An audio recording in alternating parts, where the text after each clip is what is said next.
محرم کو ہماری عوام جو ہے وہ قبرستان جاتی ہے، قبرستان میں جا کے قبروں کی صفائی کرتی ہے، وہاں کی جھاڑیاں یہ سب کچھ ختم کر کے اس کی صفائی کر کے نئی کرنے کی کوشش کرتی ہے. تو اس بارے میں جو ہے وہ اسلام کی کیا تعلیمات ہیں، یہ آپ ارشاد فرما دیں. وہ اگر جو جھاڑیاں سبز تر ہیں اور قبروں پر بنی ہوئی ہیں تب تو یہ میت کے لیے مفید ہے کہ یہ حمد کرتی ہے، اللہ کی تسبیح کرتی ہیں، اور اس سے میت کو وہ دل بہلتا ہے، اس کا عذاب میں تخفیف، تو اس کے لیے یعنی یہ فائدہ ہے. بہار شریعت میں لکھا ہے کہ قبر سے تر گھاس کھیڑنا یہ منع لکھا ہے، میت کی حق تلفی ہے. اب یہ جھاڑیاں کھیڑنا یا اس طرح کاٹ دینا، اس کی کوئی صورت کوئی یعنی ایسی صحیح وجہ ہو. یہ عاشورے کے دن لوگ صفائیاں کرتے ہیں، رنگ چونا کرتے ہیں. اب یہ اپنے طور پر یہ لوگوں نے بنایا ہوا ہے. رنگ چونے کی تو یہاں ضرورت ہے ہی نہیں. قبر کو رنگ چونا کر کے کرنا کیا ہے؟ فائدہ تو کچھ بھی نہیں ہے.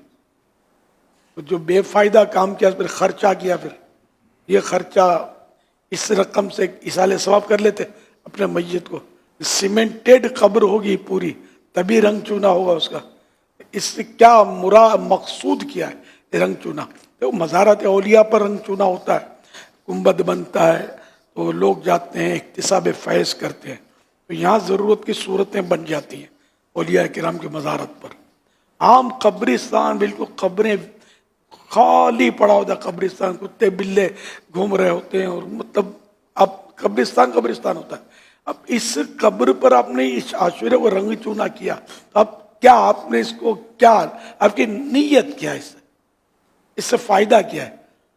میت کو کیا فائدہ پہنچا؟ آپ کو کیا فائدہ ہوا اس سے؟ آپ لگا کر آپ چلے گئے، دھوپ آئی، بارش آئی، دھل دھلا گیا، کچھ بھی نہیں ہے. چھت ہو تب بھی چھت کے بھی بنانے کی عام لوگوں کی قبروں پر جو چھتیں بنتی ہیں تو اس کی بھی ضرورت کیا پیش آئی؟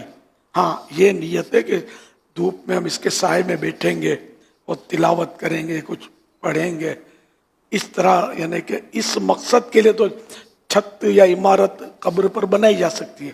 بلا ضرورت لوگ بنا دیتے ہیں. یہ اعلیٰ حضرت نے کوئی اسراف لکھا ہے، فضول ہے، یہ گناہ ہے، مال ضائع ہو رہا ہے اس میں. یہی رقم یہ ماربل کی قبریں کئی کے تھلوں کی بنا لیتے ہیں، ہزاروں لاکھوں روپے لوگ بعض اوقات اپنی اموات پر ہی خرچ کر رہے ہوتے ہیں جس کا کوئی مقصد نہیں ہوتا.